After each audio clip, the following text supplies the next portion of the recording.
This event could not have been possible without the generous help of the following platinum partners: Auction.com, HousingWire, PropertyRadar, the Apartment Owners Association, the San Diego Creative Real Estate Investors Association and President Bill Tan, the North San Diego Real Estate Investors Association, InvestClub for Women and Iris Veneration, Wholesale Capital Corp, New Western Acquisition, MVT Productions, and White House Catering. Good evening, everybody. That was my voice. I'm Aaron Norris. Thank you for coming tonight. Wow. If you could all please stand for the Pledge of Allegiance.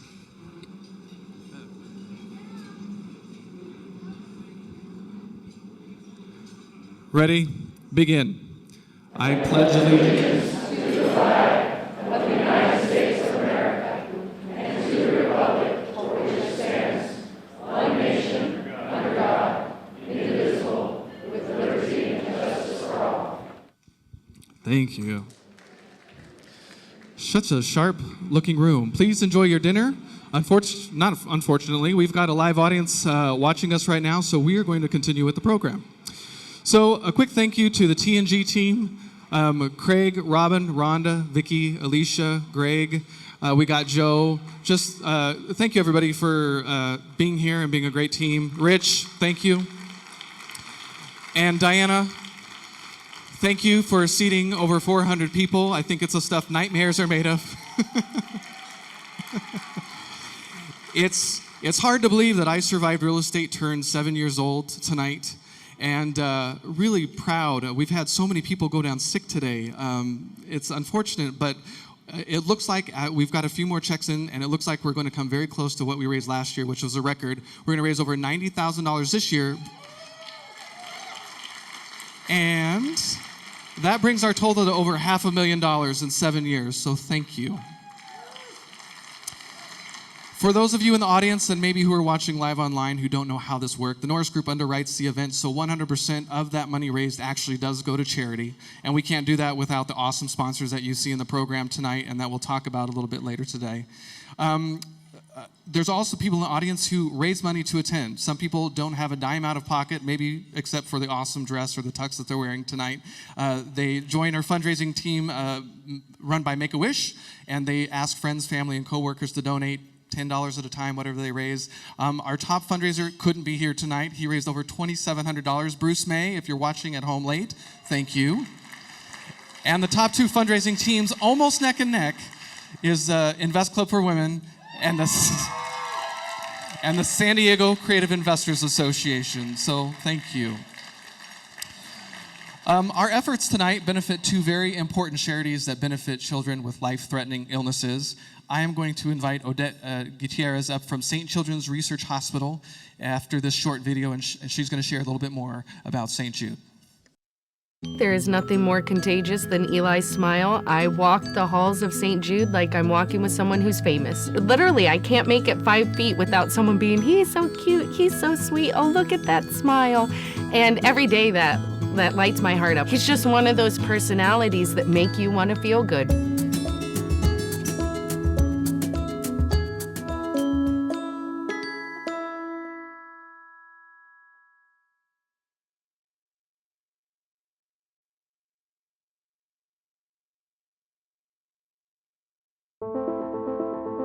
Once you know that they have a mass in their brain, you know there's a pretty good chance that that mass is a cancerous mass.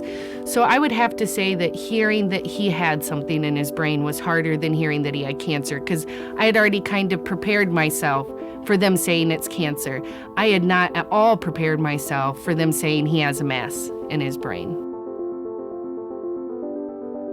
I was just so happy that someone wanted to help us, and I'm very happy that it's St. Jude.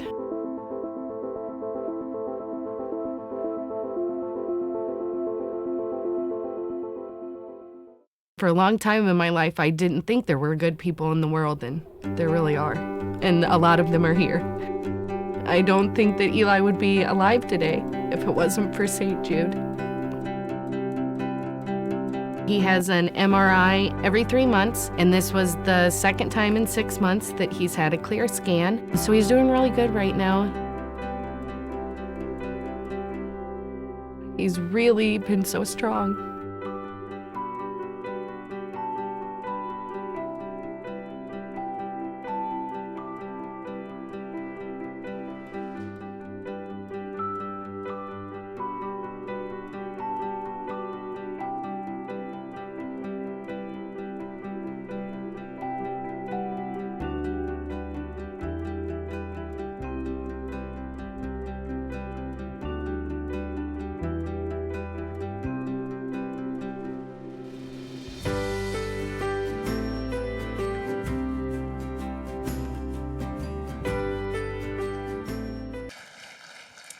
I don't know if you guys saw the words that flashed up there, but no child should die in the dawn of life.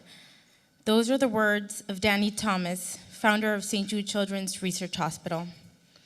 Looking at this video of Eli and seeing his sweet smile, I think we can all agree with Danny that this is one of the reasons why we are here today. On behalf of the patients, the families, and the doctors at St. Jude Children's Research Hospital, thank you to the Norris Group and each and every one of you for your generosity and support for the fight against childhood cancer. And while St. Jude sees and treats some of the toughest cases, like Eli's spinoblastoma, St. Jude is a place of hope and a leader in the research of childhood cancer and other life-threatening diseases.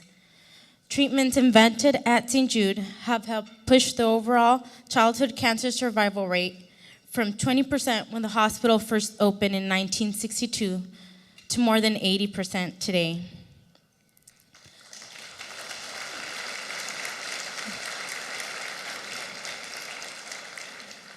What is even more amazing is that St. Jude is working to drive the overall childhood cancer survival rate to 90% in the next decade. I strongly believe that St. Jude will accomplish this because of the way the hospital approaches and freely shares its research discoveries. While St. Jude treats children from California, across the United States, and around the world, the hospital also has an international outreach program that transfers the progress achieved in the treatment of childhood cancer in developed countries to those with limited resources. St. Jude is able to impact the global fight against childhood cancer through 21 partner sites in 15 different countries. Another unique thing about St. Jude is that families never receive a bill from St. Jude for treatment, travel, housing, or food, because all a family should worry about is helping their child live. Thanks.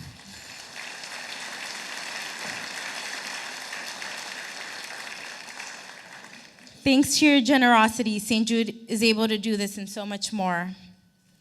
It's amazing to see your support for St. Jude and the beautiful mission of Make-A-Wish as well, in bringing hope to families in the darkest and toughest fights of their life. Thank you so much for your support. I just want to leave you with one last quote from Danny Thomas that I think speaks about everyone in this room. All of us are born for a reason, but all of us don't discover why. Success in life has nothing to do with what you gain in your life or accomplish for yourself. It's what you do for others. Thank you so much. Thank All right, one more. And it's become tradition that we've done this will be the 7th year in a row. If you've dealt with cancer, are dealing with cancer, have known somebody in your life that has dealt with cancer, will you please stand?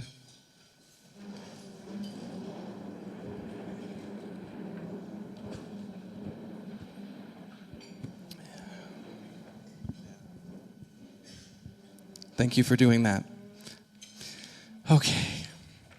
Rebecca Quaid, if you could come up. Make-A-Wish has been an incredible partner for the last several years. They are part of the seeding that people are raising money. We get updates every day almost of who's donating and raising money. And they've just been such an incredible partner and another great cause that we're so proud to raise money with. Let's watch a quick flick and have Rebecca up.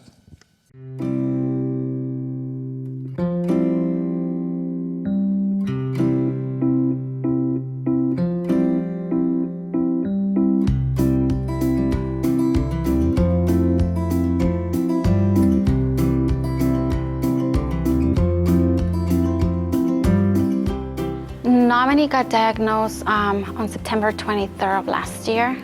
We were both so overwhelmed with finding out that she had leukemia. She started feeling tired, and we just decided to take her to the doctor, so that's how we found out. The treatment process has been very stressful for the family, and so this actually gives them a chance to forget all the worries of going to the doctors. And today she gets to be a doctor to sick animals, and she's actually having fun with it. She's enjoying checking their ears and listening to their heart and examining them, so this is exciting for her.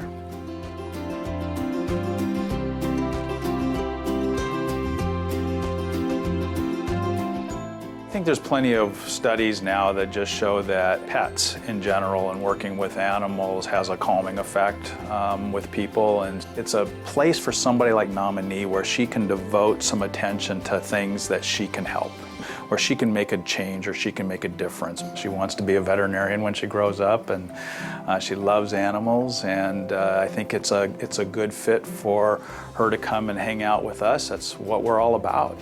Thank you, Make-A-Wish, for what you guys are doing for Nominee. It means a lot to me. She deserves this. She's been through a lot these past years, so thank you. Thank you very much for everything.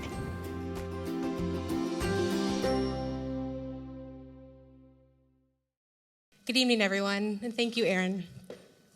As you already know, at Make-A-Wish, we grant wishes for children with life-threatening medical conditions to enrich the human experience with hope, strength, and joy. Now, it does seem pretty obvious that granting a wish would give our wish kids hope, strength, and joy. But the surprising part is how that mission extends well beyond the children themselves. A couple months ago, we met 5-year-old Nominee, who is battling acute lymphocytic leukemia. Nominee's medical treatment has included numerous tests and procedures, including weekly chemotherapy and monthly spinal taps. With a huge love for animals, her wish was to be a veterinarian. Finally, it was Nominee's turn to be the doctor. You just saw her wish come true. Nominee's mom put it in perfect perspective. Nominee wanted to treat her beloved pets with the same care and compassion that Nominee received. From examining cats and dogs, to assisting with an ultrasound, to even helping remove stitches, Nominee was truly a vet like no other. But it was not only Nominee who received a wish that day. It was the veterinarians and the staff that helped put everything together. It was the volunteers. It was the film crew, the photographer, and even the cats and the dogs and other furry patients. And it was Nominee's family and friends, so many affected in just one afternoon. Nominee's wish left everyone filled with hope, strength, and joy. And that's the power of Make-A-Wish. This year, our chapter will grant 347 wishes like Nominee's for children in Orange County and the Inland Empire. That's one every 25 hours. We will also assist with more than 600 kids coming in from around the world to see sites like Disneyland or meet their favorite celebrity. Unfortunately, according to the Center for Disease Control, we are still only reaching about half the eligible children in our territory. But thanks to all of your support today, you'll help us reach that goal to grant every child's eligible wish and make sure that they have the opportunity to live their truest dream. Before I go, I'd like to tell you quickly about another child, specifically the child you'll be adopting tonight. 6-year-old Jacob is suffering from immune system disorder. Jacob wished to meet and spend the day with the amazing Spider-Man. He wanted to shake his hero's hand, become best friends, and while fighting the mean guys together. Before long, Jacob received a phone call from the chief of police. Oh goodness. The city was in peril and Spider-Man needed Jacob's help. Jacob and Spider-Man had an incredible crime-fighting adventure, capturing the mad scientist and defeating Spider-Man's nemesis, Venom. At the end of an exhausting day, Jacob was awarded a special Medal of Bravery from the police department, and his courage helped him save the city that day, but it also helped him through the obstacles of his illness. On behalf of everyone at Make-A-Wish, our staff, our volunteers, our board of directors, and most importantly, our Wish Kids, I thank each and every one of you here tonight, and especially our incredible friends at the Norris Group.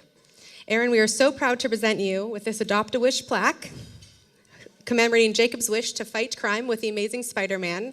With friends like you, we know we can turn life-threatening illnesses into life-affirming triumphs. Thank you.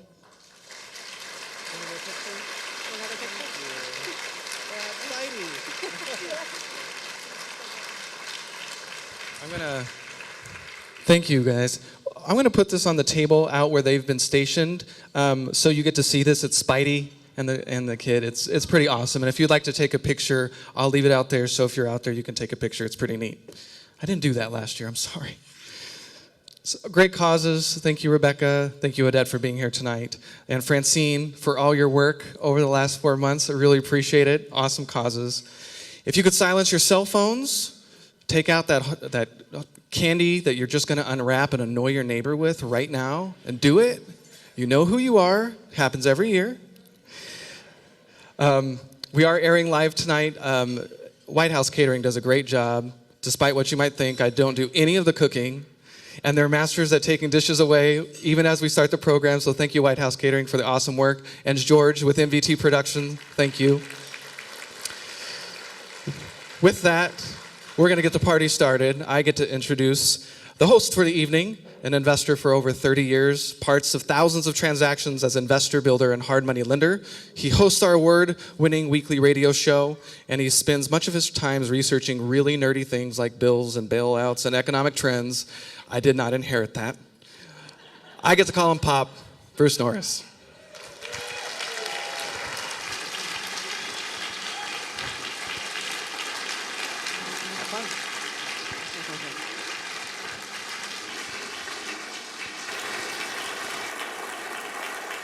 Thank you, guys. Oh, my gosh. Thank you, my gosh. Thank you, guys, very much.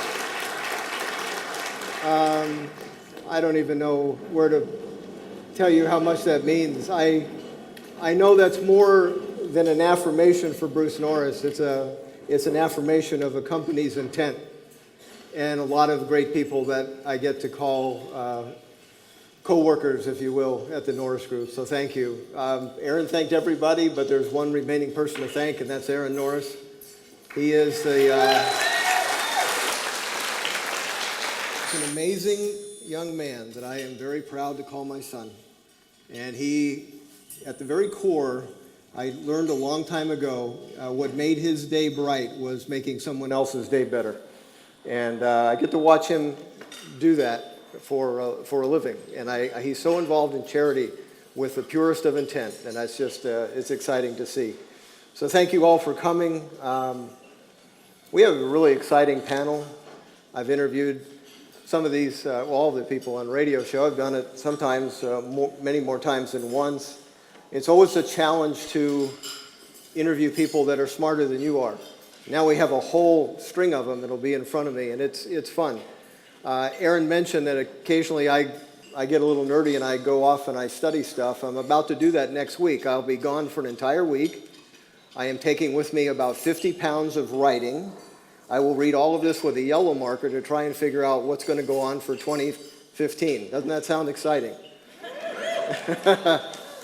Unfortunately, I think it's necessary. So it's one of the things that I'm passionate about and I get to do. I think Aaron said this is our 7th year, and that's a little hard to imagine. I have a feeling that the audience makeup has changed. The first year we did it, it had to be almost 100% investor. And I think they were kind of going, what are we going to? Use that for now. Okay. What are we going to? But they showed up faithfully anyway, and all of a sudden, not only did they get it, there's an extension to all other kinds of pieces of our industry, and I honestly think that was the original intent, was to first introduce those other facets of our industry to the real estate investor in a very healthy way and say, this is who we are and this is what we're about. And then over the years, I think we've gotten to see that they can be team partners with us. So I'm just going to do a little bit of a roll call of the different people that might be here, and just stand, and you can remain standing until we get through this list. How many of you are connected with the real estate, being realtors? Okay. Wow. How about escrow and title? Oh, you guys are going to sit down? Don't sit down. Everybody can stand up. Appraisers, property managers. We now have people from city government that are here. That's an honor. What about informational website owners? There's Sean. I knew he would stand up. Okay. And news media. What am I missing? Home stagers. Okay, there's a... Okay. Maybe builders? Lenders. I forgot lenders. That's terrible. And oh yeah, investors.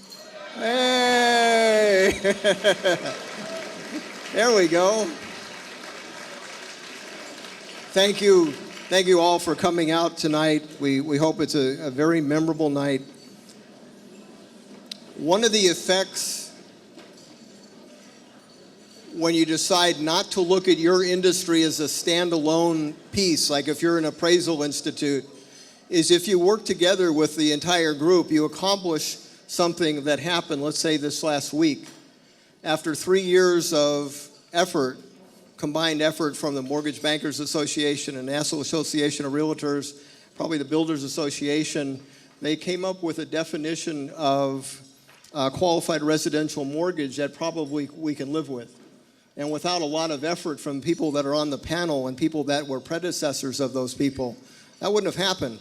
And that's a big deal to investors that buy and sell properties, because I have a feeling we might have an easier time selling properties if somebody has to put 3% down than 20.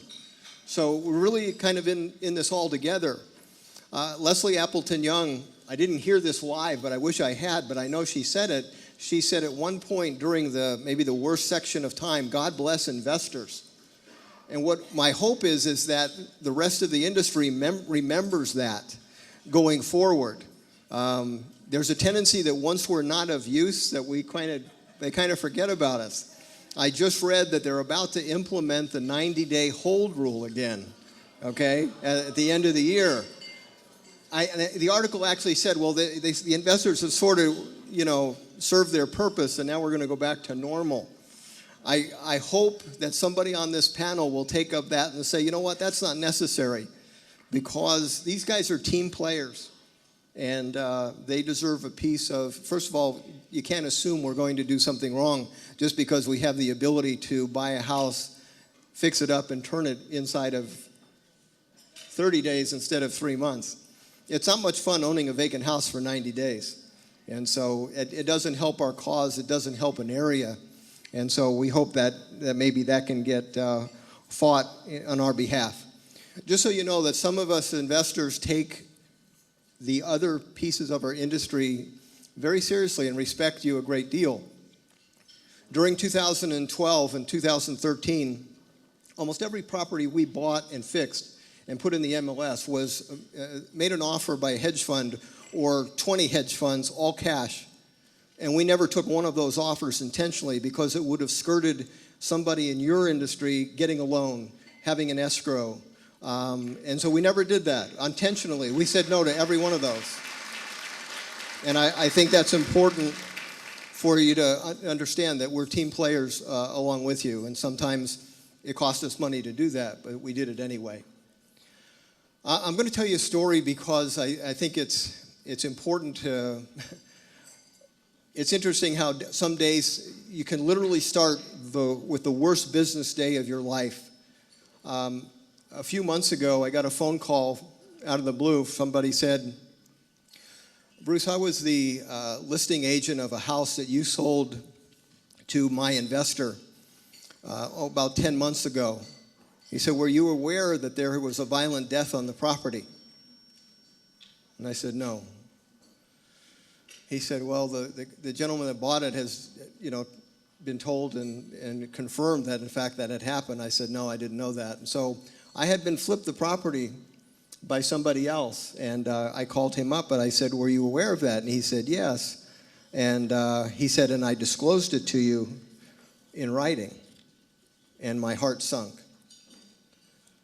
It was the worst minute of my business life, because now my first thought was, there's a gentleman that's living in this house that wishes he didn't own it and living in a circumstance that he's bothered by. There's a real estate agent that's a listing agent, a sales agent in harm's way because I didn't notice a disclosure that I should have read, and I was sick about it. First thing I did is I went out and I started my car and I drove to the house. And very fortunately, Gustavo Ortiz was there. I got out of my car, I walked up to him, and I said, my name is Bruce Norris, and he said, that sounds familiar. I said, I'm the guy that bought the house, that sold it to the guy that fixed it and sold it to you. And I just wanted to look you in the eye, man to man, and tell you that I did not know that there had been a violent death, or I would have told you, but it was disclosed to me. And I want you to know that the other realtors that followed in this transaction had no idea that that was true. So this is my complete responsibility. He looked at me completely amazed. He says, honestly, I never thought I would ever see anybody do that. He said, come on in and we'll talk. So I sat down with him and he said, what bothered me most was that the gentleman that lived here before me was in the military. And he just had a lot of trouble with what went on, and he ultimately killed himself. And he said, I'm going through the same stuff. And he says, and now he's got my emotion. He sees me react, and it's real. And I get up and I hug him. I said, I'm so sorry. And he excuses himself for a minute. And, well, no, first we sat down and I said, please let me buy the house from you. I'll just pay off your VA loan and you can find another place. And he said, you would do that for me? I said, absolutely. It's the only right thing I can think of to do. And he cried. He said, excuse me, and he got up, and I thought he was going to go up and compose himself, but he comes back, sits down with me, and he has two medals in his hand, and he tells me the story of the medals. And at the end of that, he says, because of your bravery, I want you to have one. And so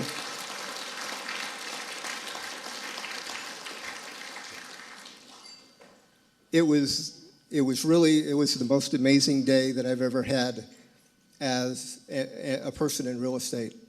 The next day, I get this email from him, and it said, good morning, Bruce. My mornings used to be filled with depression and worry about my future. Today begins a new day for me filled with hope and ambition for my future. Your courage changed my life. God bless you. 2 minutes later, I got an email from Gustavo's sister, and it said this. He said, Mr. Norris, my brother Gustavo told me of your meeting yesterday. All I can say is a big heartfelt thank you. I think you may have just saved his life. There's going to be a day that you sit across from a Gustavo Ortiz, have the guts to do what's right, and you may end up with the most amazing story of your career, okay?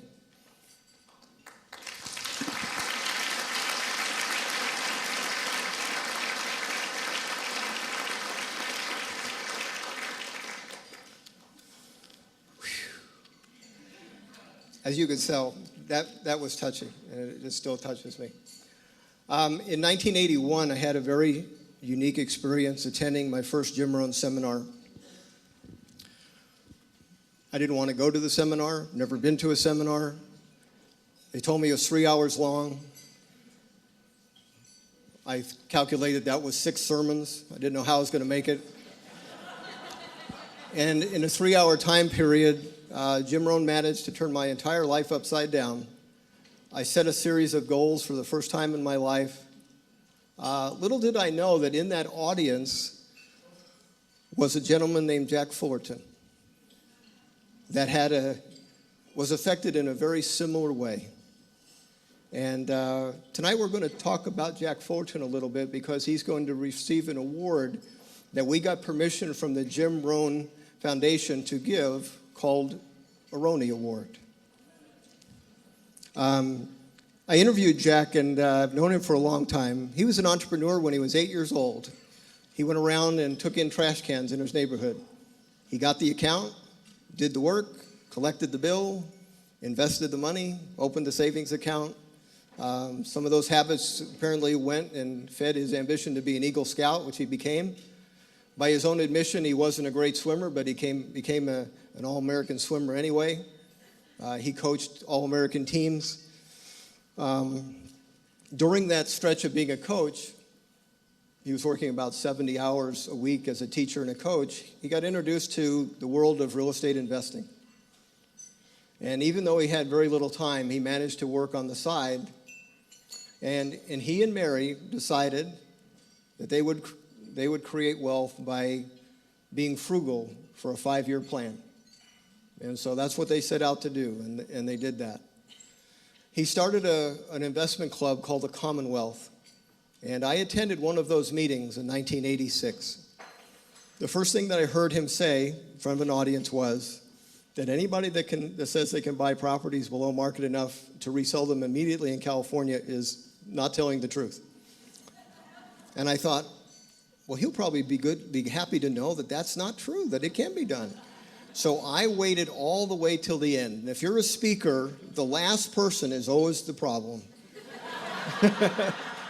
I just want to walk you to my car. That's wonderful. I didn't know how to get there myself. Thank you. I didn't say that to him, but I was last, and I waited, and I think he was wary. And I told him, and I thought he would be excited to know this. I said, just so you know, I do that in Riverside. I buy and resell right away and make a living. In the parking lot was a problem. It was a brand new 86 420 SEL, and it wasn't Jack Fullerton's, it was mine. Now, he could have owned 20 of those, but he was smart enough not to own one, and I wasn't. He wrote me off kind of quickly, and I thought, well, that's, So I took a bunch of pictures of properties I had done, and I sent them. And like Jack Fullerton would do, he researched them, and he called me back after a couple of months. He says, you know what? I'd like to talk with you. And in that meeting, we found out that we had a mutual mentor named Jim Rohn. And he asked me to speak to his club. And that was not my intention. Speak to your club. I hadn't spoken in front of an audience about real estate. I decided I would do it. He offered you to have a dinner with him. I didn't eat. I had a little piece of something. He looked at me, he says, "This is a big deal to you." I said, "Well, yeah, it's the first time I've ever spoken in front of an audience about real estate." Oh. I guess it went okay because in that audience there was an A.D. Kessler. And A.D. Kessler said, "You know your stuff, you want to write for my magazine," which I did. And all of a sudden, got another speaking engagement. And I took it, and I didn't really think that there might be a difference in clubs. And I went to go speak at that club, and the owner didn't show up. And I had to speak. Finally, I just got up and said, "You know what? The guy's not here. I'm just going to go ahead and teach." And as I got done with my talk, he showed up, and the whole audience turned aggressive and said, "Where's our money? You cheat." Oh, my goodness. It was terrible. I thought, oh, my gosh, what am I doing here? So I called Mr. Kessler up and told him the experience. He said, "Bruce, before you speak in front of another group," he said, you have to let me know." I said, "Well, I thought it would be just like the other experience." And he sent something that turned out to be very true. He said, "Bruce, you're going to find out there's very few Jack Fullertons." There's something that Jack Fullerton has always impressed me with, and it was really very similar to the note that I took that very first night being in front of Jim Rohn speaking. The first note that I wrote on top of my page was to my brother. It said, "He doesn't need anything from us." And that was important to me because I'm very sensitive to agendas. And Jack Fullerton doesn't have an agenda. When he had a club for 30 years and you went there and you heard a speaker there, that speaker had earned the right to stand there. And it wasn't about selling you anything. It was about education. And there was a filter system that people went through. And when you were a speaker, you respected that when you spoke in front of their club, you had an audience that was really substantial because they knew what to expect. It was education. He always continued to learn himself. And what was neat about that is he brought mentors to California that may never have shown up here without his help, because the Jack Millers and the Schaubs and so forth of the world, we may not have known, except for those were the people that taught him, and he never stopped teaching himself. He's had a permanent impact on many people's lives, and he's began the speaking career of myself and one Ward Hannigan, who also spoke for the first time in Jack Miller's club. I'm sorry, Jack Fullerton's club. So it's really with a great deal of honor that we present you tonight with a Lifetime Achievement Award, the first Roney Award ever. And Jack Fullerton, you deserve it, and Aaron is with it, has it with you right there.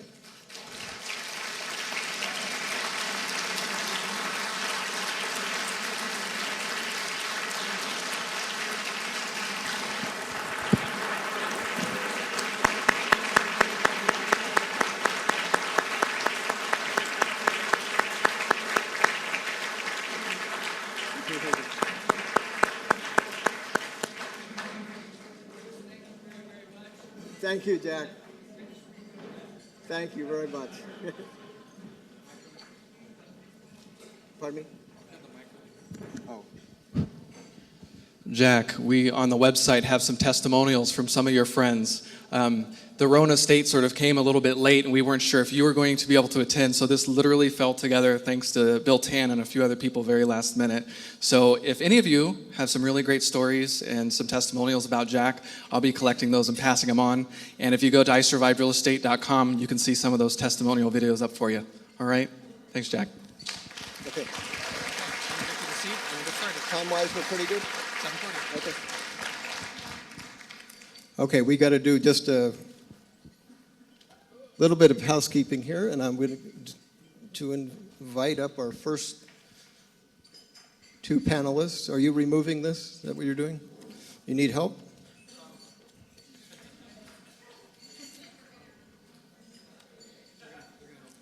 Who's going to help? Oh.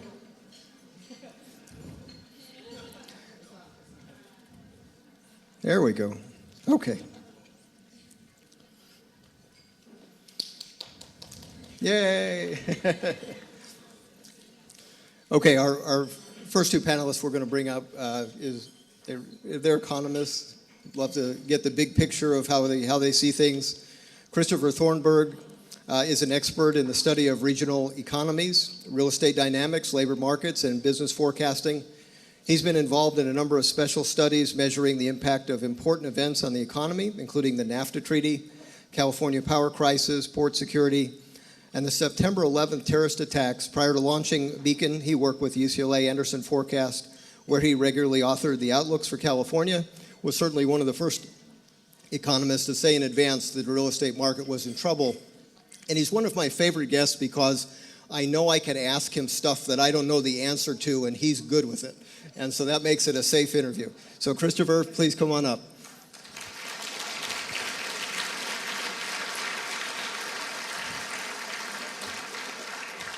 Anywhere you want, be fine. Doug Duncan is Fannie Mae's Vice President and Chief Economist. He's responsible for managing Fannie Mae's strategy division and economics and mortgage market analysis groups. Prior to joining Fannie Mae, Doug was Senior Vice President and Chief Economist at the Mortgage Bankers Association, recently named one of the country's top 4 most accurate economists in 2010 by the Wall Street Journal, and named one of Bloomberg's Businessweek's 50 most powerful people in real estate. Doug is a frequent speaker on national and state economics, housing, and mortgage market conditions. And I enjoy interviewing Doug, and one of the things that I noticed is that sometimes when you interview somebody from Fannie Mae or FHA, there's a filter where you actually have to submit questions, and that's never been the case with Doug. So he must have a get-out-of-jail-free card for some of that. But Doug, welcome to our panel.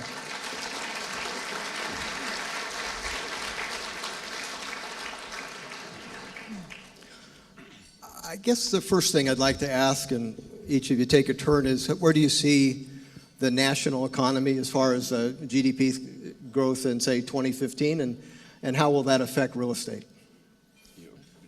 I'm happy to start. I want to point out, by the way, we've known each other how many years now? Oh, quite a long time. Quite a long. I think that bio was from the first year I met you. I think you need to update that just a little bit. You've done other stuff? Yeah, just a little bit. Okay. Anyway, moving on. I'm glad to know the gloves are off, though. Thank you. I mean, really? I mean, I've done a few things since then. I swear to God, I have. Anyway, economy, economic growth. Look, the economy's, a couple of years ago, we were the black hole in the global economy. Today, we're the shining star. Yeah, we had a rough first part of the year, the first quarter, big negative. Since then, the machine's running on all cylinders. You got consumer spending moving forward nicely, and it's going to continue to improve. People are starting to borrow. Consumer credit is expanding. You have a situation where the labor market's continuing to improve. And indeed, right now, just over the last 3 months, the job openings rate got to pre-recession levels. High-skilled workers are starting to hear words like signing bonus, things like that. So that is going to start contributing to things. Businesses are investing well. Durable goods orders continue to tick up. Industrial production at an all-time high level. Even government spending, which has been a huge drag on the economy, finally starting to bottom out, largely because the number of state governments started to get back into the game of investing again in local economies. The only weak part of the economy I can see right now continues to be the global markets, the export front. There, of course, the dollar's been coming up a bit. We know there's global issues. I'm putting that to one side. Here domestically, the U.S. economy is doing great, and candidly, we're going to look to average probably over about 3% growth this year, all said and done. Next year, about 3.5%, maybe even more. So good things all across the board. Okay. Doug? As you know, I come from a farm background, so I had been saying that the U.S. economy was the best-looking horse in the glue factory. So I've stopped using that. I pretty much agree. I think we have a little more conservative view of what will happen in 2015. We're not sure that we'll get 3% growth next year, but certainly the last 3 quarters of this year are very strong. You have his word on it that it's okay. You can now pass that on. Yeah. If things are so hot, how come we have a 2.2% 10-year T-bill? Does that... Your cause and effect, that was a complete disassociation moment for me. I'm like, what does that have to do with anything? Well, that's why you're here. Well, look. To explain stuff to me. Excuse me. First of all, interest rates are not set locally. They're set internationally, right? Okay. So when you start talking about interest rates, it's really a global phenomenon. We live in a world today which is awash with capital, and candidly doesn't have a lot of demand for it. Both short run and long run. Short run, obviously, we have a lot of central banks that are very loose right now. We have a lot of economies, Europe specifically, which is still struggling to get out of the recession they're in. Go to the other side of the equation. You think about the long-term stuff. Information technology, which means you can invest less and less nominal money and get more and more real return, which means that overall demand for nominal capital is down. And then China. And China, which is growing 7.5%, even now with their slowed down phase, 7.5%. Second largest economy in the world, a wealth producing machine. An economy that has, get ready for it, a 42% savings rate. Let me repeat that, a 42% savings rate. This globe is awash with capital. $2 billion in the Waldorf Astoria. Look at the hunks of land they're buying in downtown LA. That's the formal stuff. Look at the homes they're purchasing. Look at the EB-5 programs, which maxed out for the first time ever last August because of Chinese money. Let's talk about that because it's interesting because I don't know that that's healthy. I understand the result is good, but we had somebody in our group very familiar with what happened to prices in Beijing. They bought a house for $50,000, and 100, owned 3 houses, sold them for $500, and $2 million, and brought that money. Yes, that's the return, and they brought that money probably with the expectation that would continue somewhere. Okay, well, but that's the. They brought that money here, you mean? Yes, but they didn't bring it here for that. No. I actually, honestly, I've seen the exact opposite from my perspective. From the EB-5 program. Okay, well, they're bringing their money here because they know they can keep their money. Well, it's not about returns. It's about safety. Okay, I spoke in front of 400 or 500. I know you've done the same thing, but I was spoken in front of 400 or 500 Chinese investors in Northern California, and the Q&A session was very interesting. One of the gentlemen says, I bought a house in San Jose 2 years ago for $1 million. It's worth $2 million, and I'm going to hold it till it's worth $7 million. And I didn't have a context for that until I realized he was from Beijing. And so now you're confident their figures are accurate at 7%, and you're not concerned about them having a real estate bubble? Listen, we know that they have a bubble per se, but keep in mind a couple things. First of all, they didn't leverage up to the nth degree that we have. Household debt's still relatively affordable, and of course they didn't have a financial system that leveraged up on the leverage with all sorts of shoddy nonsense going on. Okay. They don't have the secondary influence of things. And keep in mind, the biggest problem in China is not prices. Prices relative to incomes are actually still pretty good, to be perfectly honest with you. The problem is they have empty buildings. And the empty buildings are because they had so much investment money that had to find some place called home that they were building all those empty buildings. Well, now they're tired of building empty buildings, and now they wouldn't want to buy stuff here. And that's why the economy there is slowing down a bit, because that money's flowing out. But that goes back to my point. Interest rates are low because that is the fundamental investments position we're in right now. And, candidly, everybody in the U.S. better get used to it, because until the Chinese start consuming rather than saving, this is going to be a permanent feature of our economy. Okay. Just one more point on Beijing. Beijing's median price is 20 times their gross income. I don't think that's true. It is true. Okay. So we had a bubble at 60 grand times 10 or 600, and they have twice that. Yeah, but first of all, Bruce, with all due respect, go right ahead. Nobody has good data on China. But you're okay with Nobody 7% GDP growth? And the little bit of data I've seen have actually showed the opposite. For people who are in a position to buy a home, because you can't compare that number to the legions of people who may not even have an apartment to live in. We got to compare it to the realm of people who actually have a chance to own homes. The numbers I've seen from both a big study that was done by the Wells Fargo, as well as another big study that was done by The Economist, don't show that particular statistic. Quite the opposite. They show homes still getting more expensive, but never to the point of unaffordability the way we had it here in the U.S. So, but we can't debate this because neither you nor I are qualified to talk about these numbers. No, we're not. It's a black box. Do you think you understand Chinese statistics? Well, I heard that 84% of all statistics are made up. There you go. Thank you.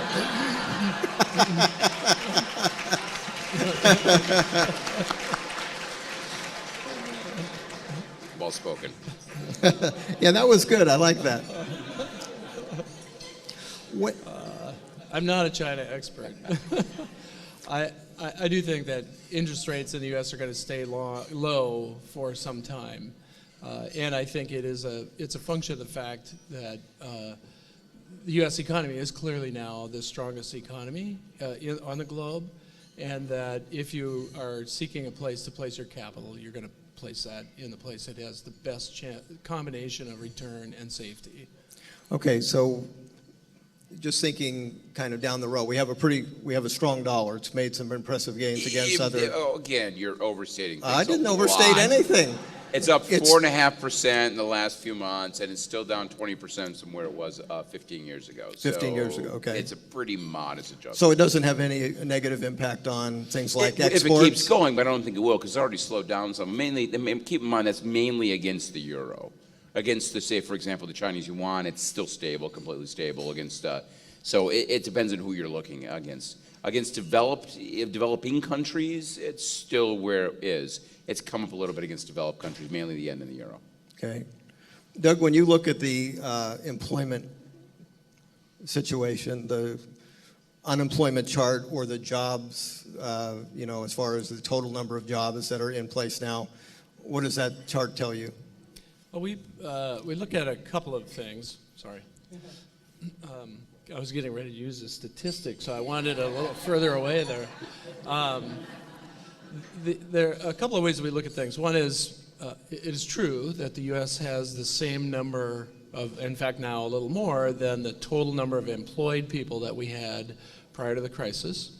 But if you look at when we will have the total number of full-time employed people, our projections are that's about a year from now. Then if you adjust for the change in the working age population to get back to that same number of employed people, that's actually mid-2016. And if you're looking with that population workforce adjustment to the same number of full-time jobs, that's actually early 2018. Now, if job growth accelerates beyond that, then obviously those numbers will move forward. So we survey people monthly And now that we're 5 months past the average length of an expansion in the U.S. Since World War II, we still have 55% of surveyed people that think the economy is heading the wrong direction. So what that does is shows to us that there's a bifurcation, part of which is driven by uncertainties in terms of employment. So the other chart that we look at is there's been a lot of discussion about Obamacare shifting jobs from full-time to part-time because of the cost implications. So we take a look at that at full-time and part-time employment.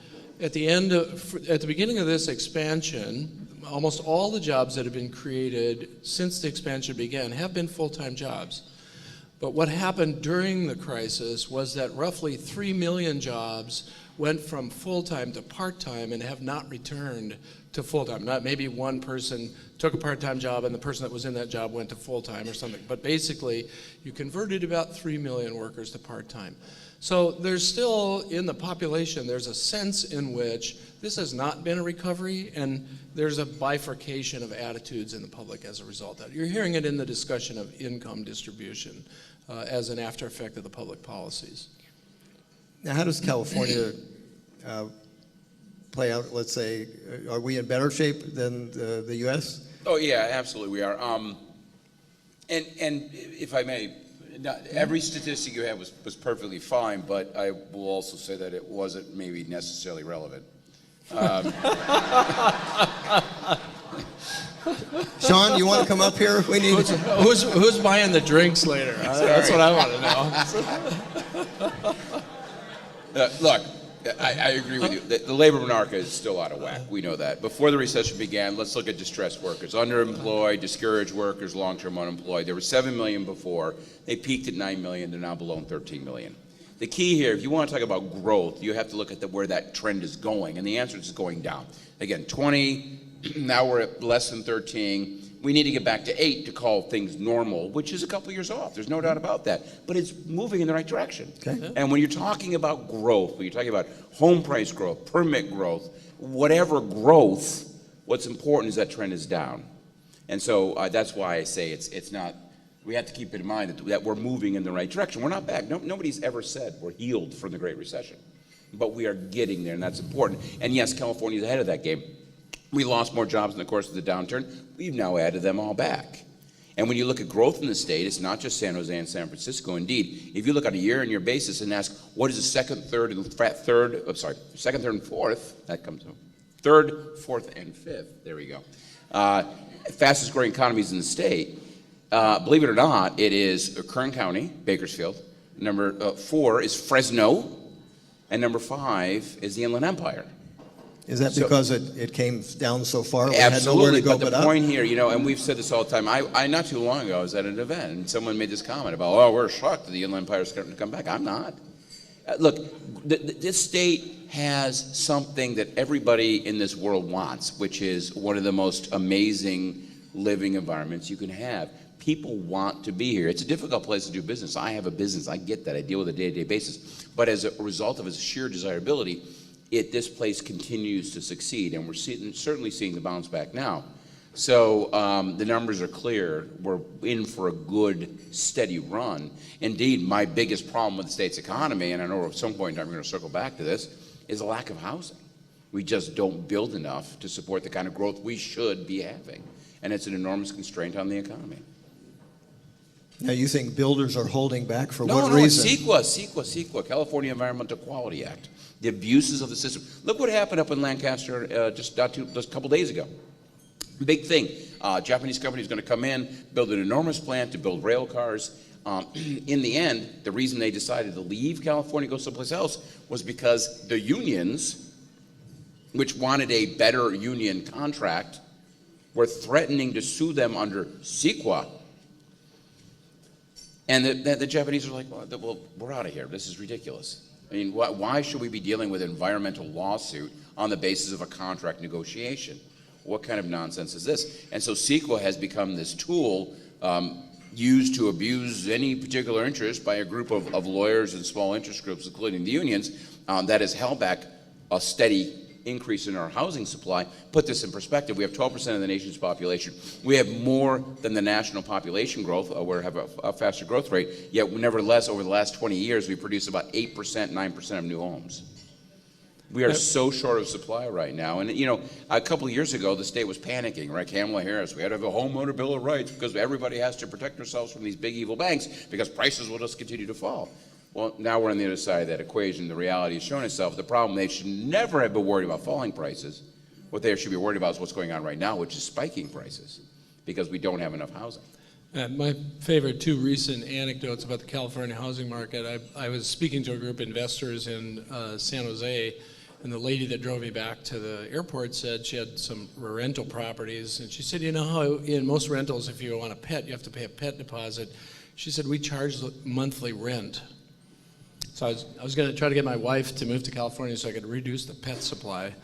But the other one was a builder that I talked to about 6 months ago. He had 2,000 developable lots outside of San Francisco, which he had been through 13 public hearings over 3 years in an attempt to complete the permitting process. Right. And they still voted him down. We know about that one. It was a disaster. Are you kidding me? Incredible. And the former mayor of San Francisco said the reason we voted it down was that wasn't going to be affordable housing.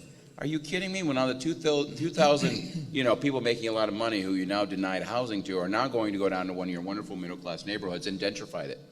So congratulations. Well, the long-term implication of that, though, is that to the extent that you can't find housing at an affordable level for your workforce, you'll start to see the migration of businesses to a place where they have a better labor capital cost ratio.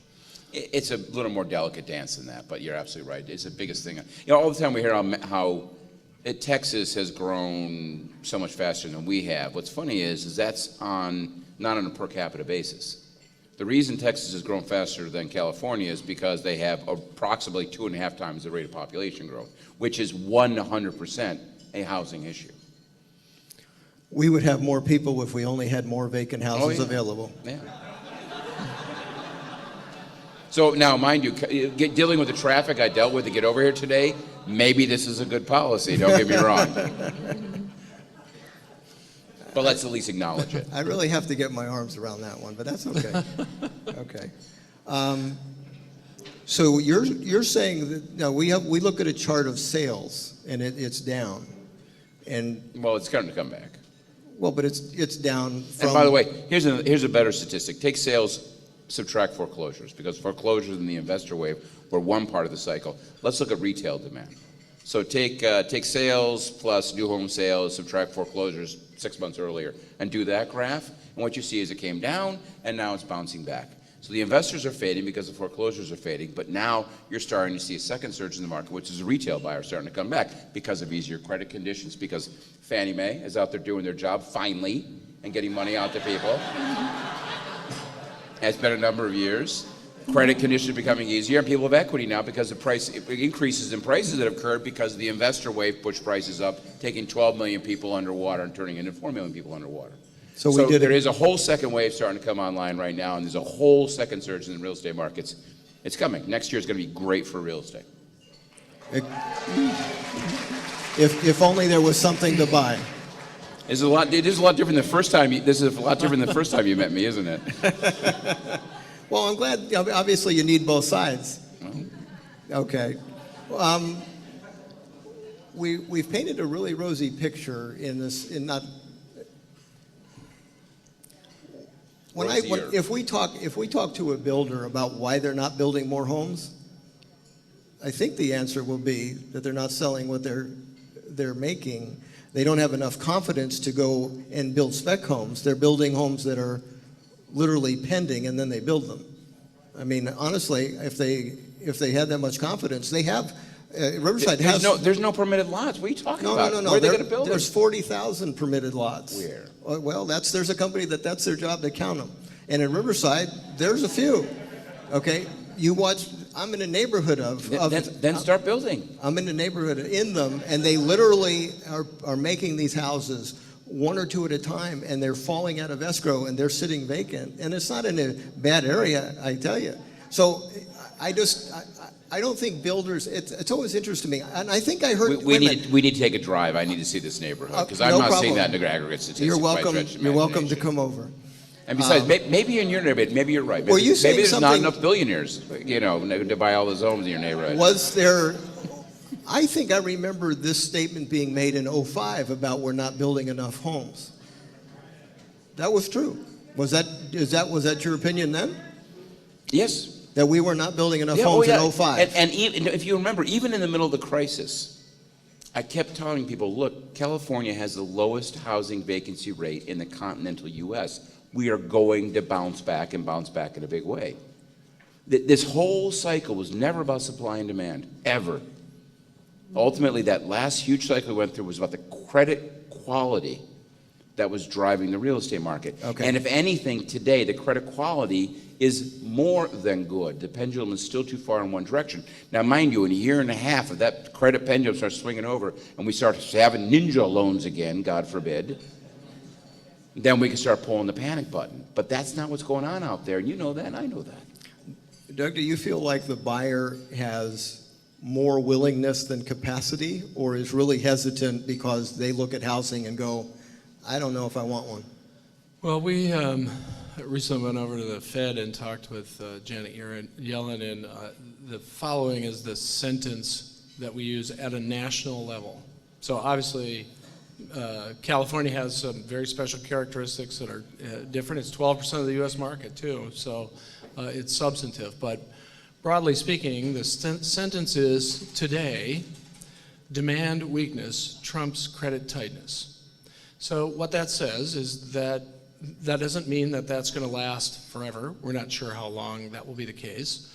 And it doesn't mean that credit's not tight. But what it says is, particularly among younger households, we see, and we've been surveying intensively and looking at the census data on characteristics of those younger households, and in almost every metric, they're buying homes at much lower levels. So take a couple of examples. One of the biggest triggers to buying a house is marriage. So if you look through the census data, what you see is the rate of marriage is substantially lower for the same age cohort than it has been, say, 15 years ago or so. Part of that is because people went to school, you didn't have good job prospects in the middle of the crisis, you go back to college, you go to college, you delay marriage, and then the next trigger is having children, or probably getting a job, and then having children. That's one of the things we learned in the crisis. If you lend money long at fixed interest rates, it's a great thing if the borrower has a job and if it has a related income. So we looked at the most recent American Community Survey data and segmented it out for those who are married, have a college degree, have a child, and have income over $95,000, which would be a pretty good first-time buyer almost anywhere in the United States. And they are significantly lower in terms of their acquisition of homes. So we asked them, we surveyed young renters, and we said, how much is getting a mortgage a problem for you? It was the 5th-ranked consideration in their view. The aspiration to own a home is the same. They're just saying, look, we've seen the damage that when people got in too soon. We want to be mobile. The job market's been difficult for us coming out of the college, so there's not a reason to hurry. Renting can be a good option till we get the money saved up, and a lot of them are actually living at home. And on that front, I used to make a bad joke, said the highest share of adult children living at home that we've ever had in the reported data. Both parties to that transaction see it as an adverse situation. So my staff said, do you know that that's really true? And I said, well, actually I don't. So we surveyed them. We surveyed households which have adult children living at home, found some really interesting things. We did not survey the children because we didn't want to start the fight. So if you segment them from 18 to 22, which is prime college years, what you see is pretty much that's what's going on for that group. But then if you look at the 23 to 34-year-old group, you see something very different.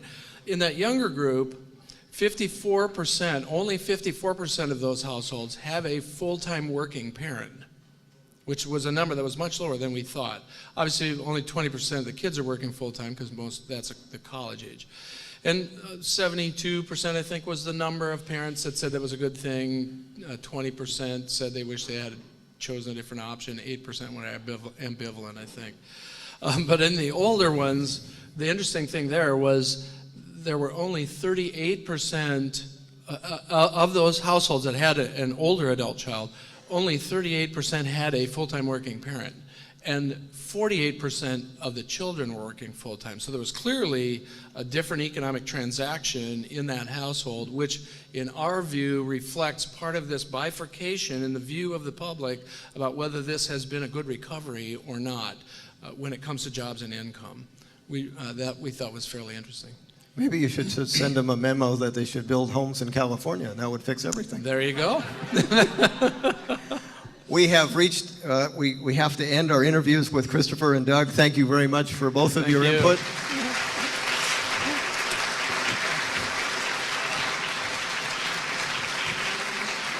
As always, fun?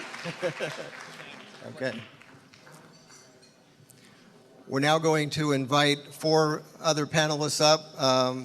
Dave Cogdill, former senator, is now the president and CEO of the California Builders Industry Association, a position he has served in since 2013. Prior to serving on its board, Dave was the county assessor for Stanislaus from 2011 to 2013. He also served as a commissioner on the California Water Commission and as a chairman of the Maddie Institute at Fresno University after departing from legislature. During his years in office, Cogdill worked often with leaders to resolve issues relating to rural healthcare and education. Dave, welcome.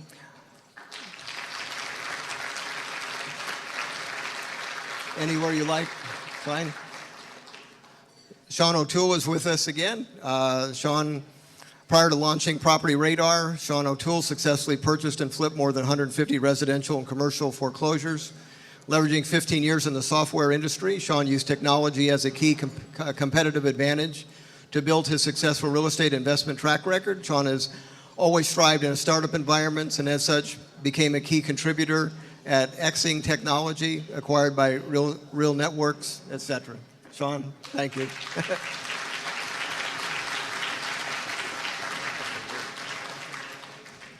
And how many parents have a 12-year-old son that's using his 3D printer to create the universe that's going to go in a contest nationally? So. Okay. Bill Cosgrove. Bill is the chairman-elect for the Mortgage Bankers Association, in addition to serving as the chief executive officer of Union Home Mortgage. And this is in Ohio. He was named the company's president 3 years after joining the Union National Mortgage Company in 94. Which he purchased in 1999 and is expected to close over $1.2 billion in lending this year. On October 19th, Bill was officially sworn in as the chairman of the Mortgage Bankers Association. Bill first began his career in the mortgage banking industry in '86 as a loan officer, and since then has served in many positions for MBA.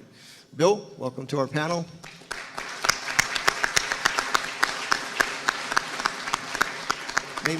Maybe come on over to, why don't you go over that side, and then we'll have Gary join you. You got it.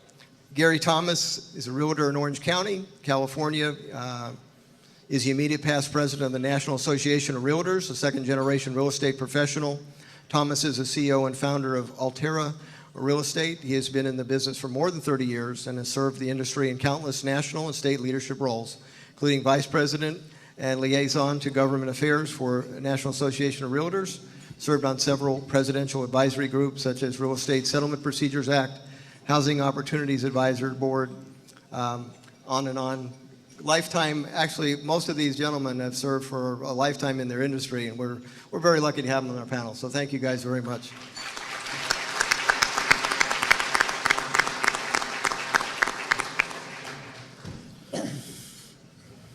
Well, I just almost want to start with, you guys need to build more homes, I guess. Huh? I agree, we do. Actually, if you look at a chart at California home construction, and a lot of times it gets blended with apartments, if you blend it with apartments, it doesn't look so bad. But when you look at single-family construction, have we ever been this low? I mean, literally since the 70s? Well, I think it's been a while, and we're certainly below where we had hoped to be at this time. I think the projections at the beginning of the year for 2014, we were hoping to see 100,000 starts this year, and those numbers have now been modified to about 85,000, which is pretty close to what we did in 2012. So, for us, it's certainly the recovery is here. It's not at the rate that we'd like to see it.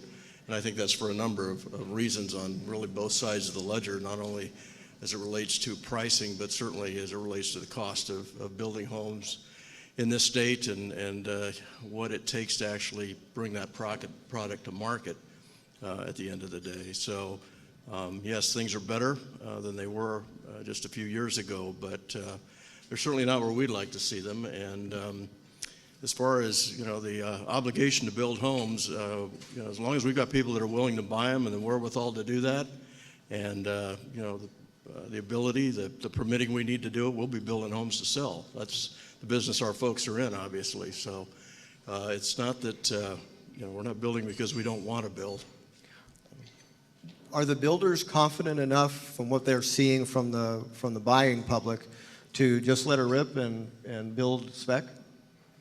No, certainly not what I'm seeing. Most of, and again, it depends on the market, I think, that you're in. If you have product available in the hotter markets of this state, certainly the Bay Area and parts of Southern California and Central Coast, it's about having that product to sell, and if you do, you can get a pretty good price, and those prices continue to go up. The problem is getting the product to market. In the Central Valley, Inland Empire, and some of the other areas, it's more challenging. Certainly, if you look at the statistics, the numbers, I would agree, are probably better. And again, it goes back to what you were saying about how far they had how low they'd sunk, so to speak. But certainly, we're seeing issues in parts of the Central Valley where feasibility seems to be, a real issue. We've still got double-digit unemployment. The folks that are working haven't seen a decent raise in years in many cases, and a lot of their standard costs of living are going up, making it that much more difficult to qualify for a loan, and the underwriting, until recently certainly, has been tighter. So you combine all those things on the price side, and then on the cost side, certainly although land has been relatively reasonable, the permitting costs have gone through the roof, and there are real threats that those will continue to increase in the short term. So that seems to be what the major drag on a lot of our markets in this state are at this time. Okay. I would think spec financing is probably, if not non-existent, pretty close to non-existent as well. I don't think on the banking side, the regulators are looking very kindly at spec financing right now as well, which is not helping.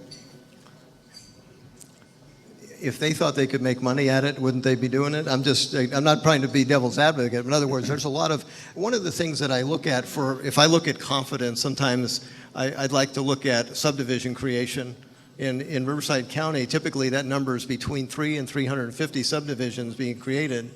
Last year, once again, statistics sometimes don't tell you the whole truth. We had 40 subdivisions created, up 100% from 6 consecutive years at 20, but nowhere close to 300. So a developer is looking at the future going, I'm not sure when he does that.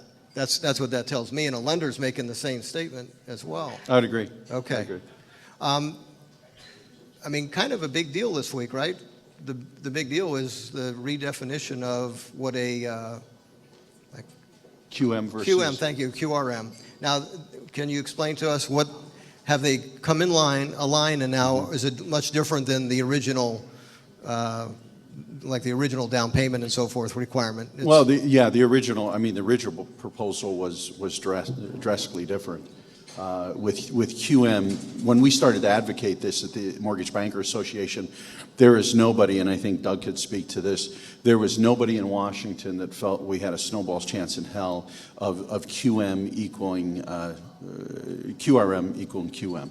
And even upwards a month ago, they wheeled back out Barney Frank, right, for the anniversary to try to close the deal again. But I think all in, from Geithner on to Lou and everyone else who was involved with Treasury, I think they saw the fact that the markets have corrected themselves, and the idea of not aligning the two would be a mess for the investor community. So I think in the end, the right thing happened. in practical sense, what did that do for the 3% down buyer? When does that, is that correct? Is there going to be a 97%? Well, it's two different things, two different vehicles. Okay. But yes, at our MBA convention that ended just Wednesday, and Doug could speak to this as well, but FHFA made an announcement that the 97% product would come back into the marketplace, obviously with the prudent underwriting and full documentation and so forth. And, that's a good step. That's a good step for the markets. It's a good step for FHFA, and obviously the Mortgage Bankers Association applauds it. Okay, now is that, what is the loan limit for that, let's say in California? Is that 417? Yeah, we don't know yet? We don't know yet. Okay. It was just an announcement by Director Watt. Okay. Okay, just he made the announcement, I believe, Tuesday morning. Okay. Details are going to follow, but that's an important piece for the markets. And also, they also talked about rep and warrant relief for the mortgage industry as well, and that's going to be, I think, at the end of the day today, part of the problem you have with the mortgage industry is with all the full documentation that's out there today.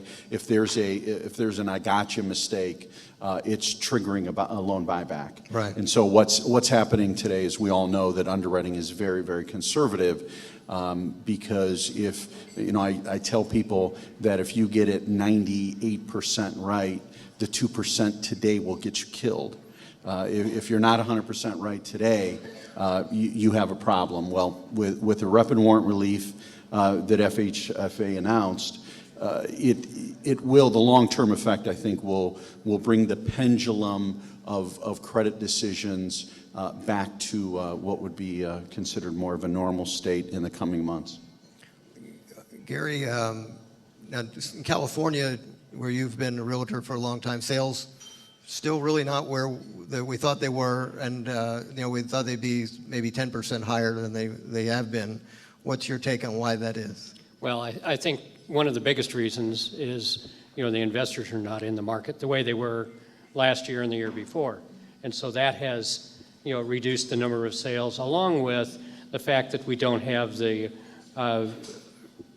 foreclosure or short sale inventory that we once had. And so we really have real buyers buying from real sellers. Right. And so we're back to a more normal market is really where we're at.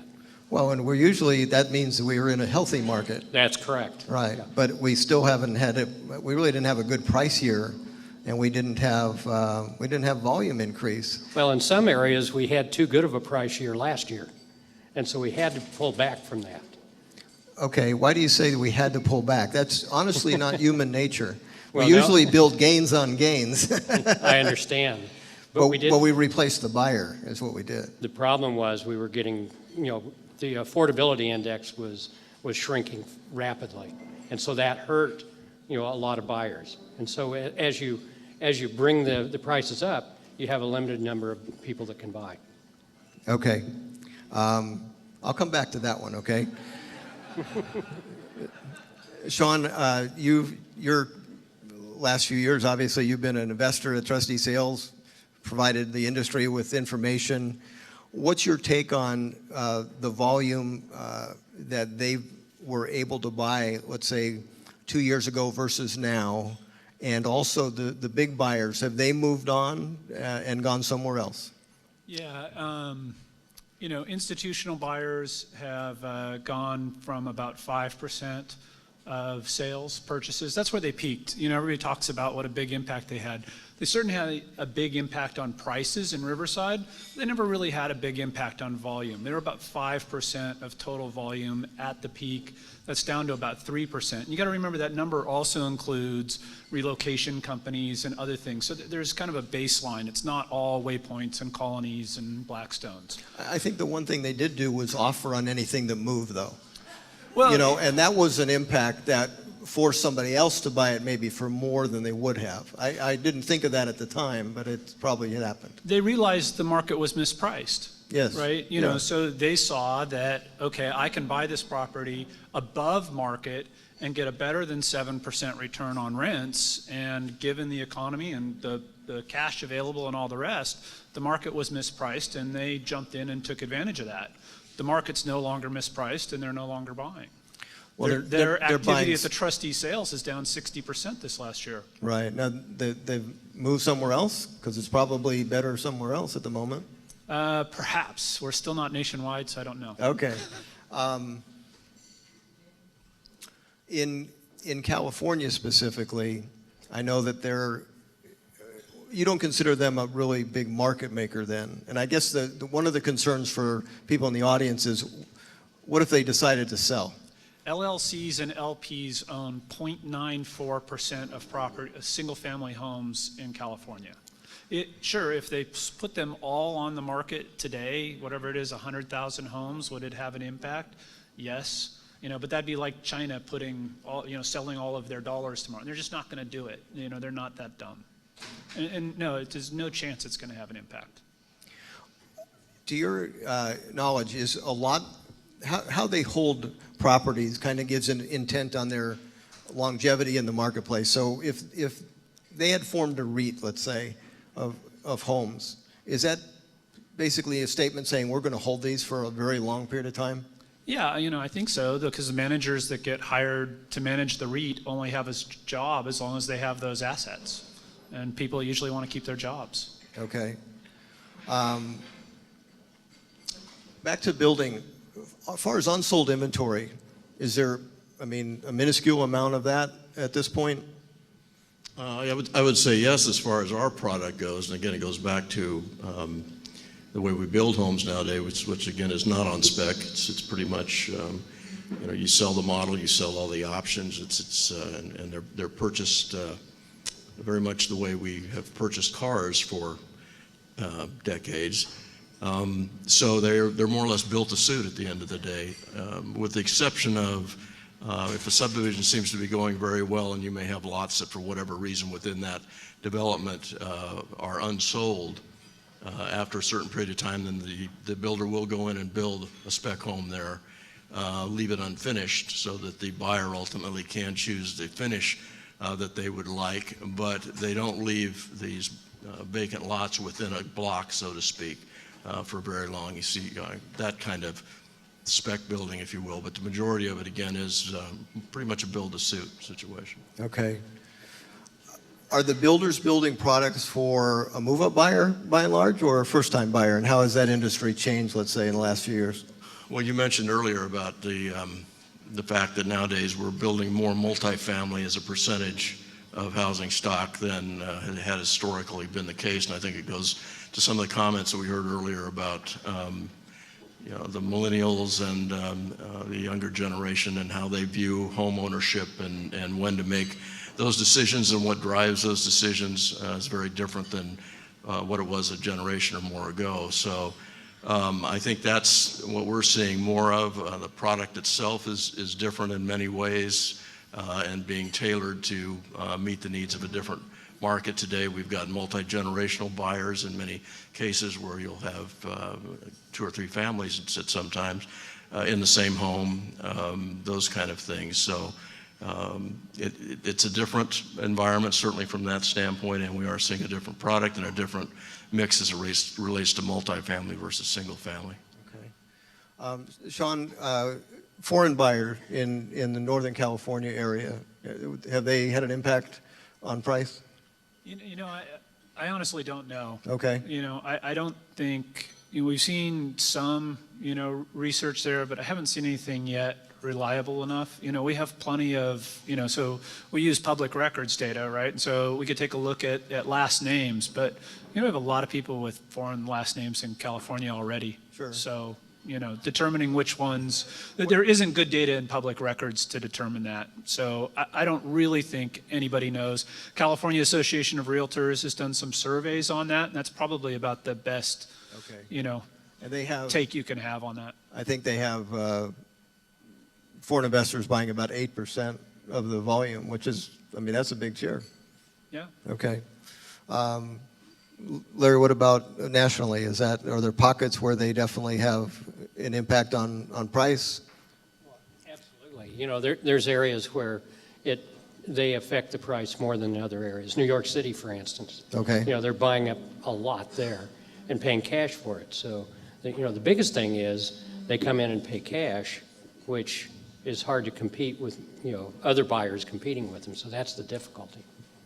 You know, it does seem, you know, I was at Inman News' luxury event yesterday, and I was talking to various luxury buyers, right? Because that's where some of this foreign dollars is going.